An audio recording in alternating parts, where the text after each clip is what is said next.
Hey, what's up, guys? We got this video titled Dating is Exhausting for Women in 2026. So let's look at the clips that they have to offer. Hi, I'm in a shitty mood because I'm a 30-year-old trying to date and it's just painful. Did you eat something? Fucker. I'm feeling rather annoyed right now, and whenever I feel annoyed, I feel like I need to pop off on something, and that something is usually TikTok. So I feel like when it comes to dating, I've been very chill and calm when it comes to my old set of standards that I held for myself. I'm like, okay, I need what the fuck? I need really high standards. Like I have high standards, and I do. But I feel like with dating, I've kind of realized to calm down a little bit in certain areas where I've been so high and mighty and tight with certain things that you need to have. Okay, look, so this is the big issue right here. So when she's in her 20s, which is her most prime years for finding a suitable partner, right? She has all these crazy high standards, and then once she hits her 30s, she realizes that she's becoming less desirable to the people that once found her desirable. And so now she's lowering those standards. I mean, she's obviously good looking, but the thing is that a lot of these women are delusional in the fact that yes, they're good looking, but they don't bring that much else to the table. And they're wasting their best years chasing around the guys that have so many options. So, And I been relaxed on that, and I'm still just not seeing or and also I am really curious to know which standards she relaxed and what she even means by relaxing. feeling how I feel like I'm supposed to be feeling, and it's just kind of upsetting because I'm like, okay, not that I'm lowering my standards. I just feel like I'm So 2 seconds ago, she said that she was relaxing her standards, and now she's saying, "Oh, it's not that I'm lowering my standards." Well, which one is it? It doesn't make sense. opening up a little bit more and growing up, realizing that maybe certain things that I used to think were negatives are actually positives. Yeah, I mean, she's just saying a lot of words, but she's not actually saying anything like meaningful.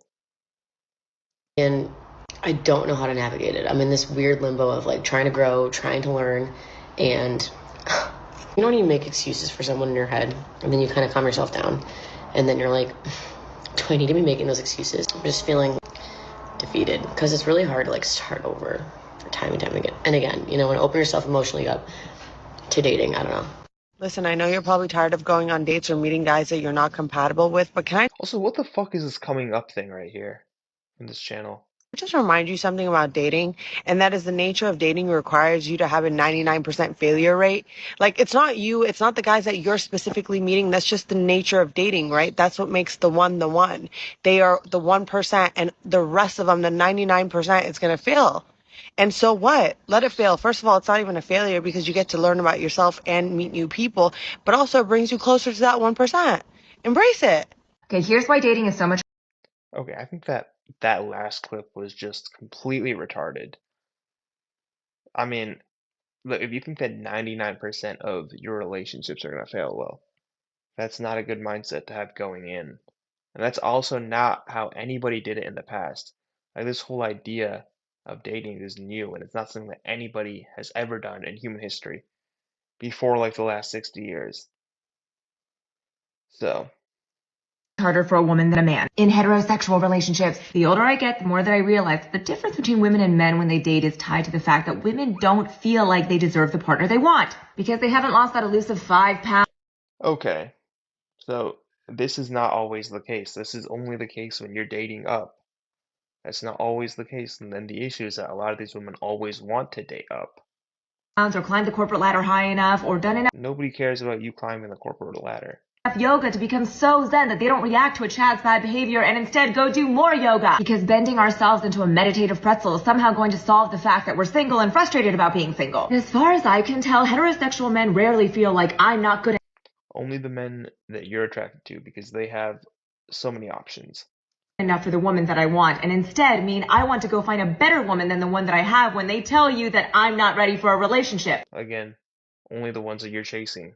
And while I'll always advocate for self-improvement, it's also totally okay to love who you are even if you're not where you want to be, because the best version of yourself is not the only version of yourself that deserves a beautiful life. So if all you do today is watch this video and then go eat a tub of cookie dough and then try to make yourself feel better that at least it was vegan cookie dough, then realize that this version of yourself still deserves a man who loves and respects you, because the best version of yourself is the honest version. Cheers.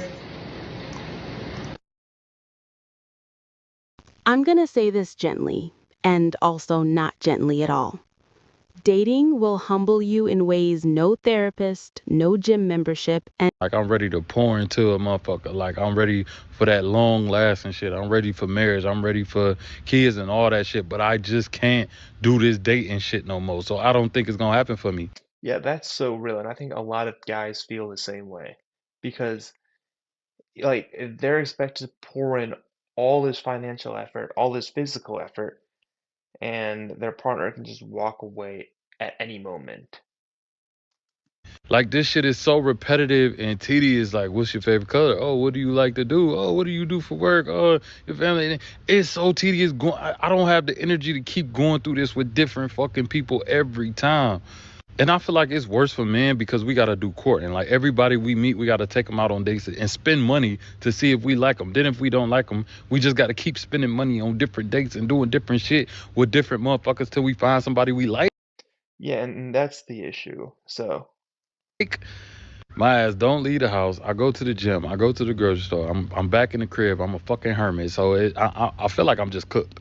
Then I feel like when I meet my person, I hope I don't fumble because I'm so tired of dating. I put less and less energy into it. So I hope when I do meet her and when she do come along that I got the energy for it. Because right now how the dating scene is, it just took all my fucking energy. I'm fucking done with this shit. And then it don't help. I'm the type of person, if I know I like you, if I know I could be with you, I be trying to just skip the dating phase and I just be going. I want to go straight to delusion. I want to go straight to going to the crib. Motherfucker, we chilling. You come to my crib, we chilling. We watch it. Well, we in a fucking relationship at this point. All this good morning and how are you? Well, let's set up a million dates before. No, I don't be wanting to do this shit. Is that just me? Am I tripping? I'm not trying to sound depressing, but I am tired. I am so tired of dating. I am always some sort of rebound or distraction for somebody. I feel like the best way to describe what I feel like I am is like this person needs someone to hold their hand to cross the bridge, and I'm that person that is there for them. And then the second they get across, I'm not needed anymore. I'm not good enough. And there's always someone else that follows, and that person is always good enough. I don't get it. I'm just so tired. I'm so tired of it. Like, I don't understand that metaphor at all and how it relates to her situation. I mean, I think that the more likely scenario is that you're chasing the guys with a lot of options because most of us don't have the options to go on that many dates with that many people. Every time I have interactions with men, I am just more and more appalled and disgusted by men and the behavior of men towards women. Like, dating in my early 20s, men actually had respect for women, relatively. You at least felt like a human being around them. You know, you at least felt like they saw you as a human and not just an object. But the increase in all of these red pill podcasts and women hating behavior on the internet has literally poisoned the mind. Look, okay, that's not the issue. You see, your argument is that the podcast started and then the hating followed. The issue is that men saw what was happening in the real world through things like social media. They saw how average and below average men were being treated by the videos that you guys recorded. And that's what drove people to the red pill. People are not getting red pilled by some guy that's screaming into a microphone. You guys are the reason why people are getting red pilled. minds of men. And it was to the point that I just stopped dating entirely for the last 6 months or so. I've been trying to give dating a chance again lately. I've even been like trying to date guys who are not, you know, my typical type. But yeah, even dating guys who are not my typical type has not fixed the issue. In fact, actually, it's worse. What the fuck is a girl to do? Give up? I always have dated guys who were like 10, 15 years older than me, because I've been dating guys around my age lately, and that shit, girl, no. Because one minute you're Look, okay, and she said that it wasn't like that when she was in her early 20s versus now. The difference is when she's in her early 20s, she's going to be in her physical peak, and a lot of the guys are going to be chasing her. So, but yeah, I think I'm gonna call it there. That was a pretty good video. And I thank you guys for watching.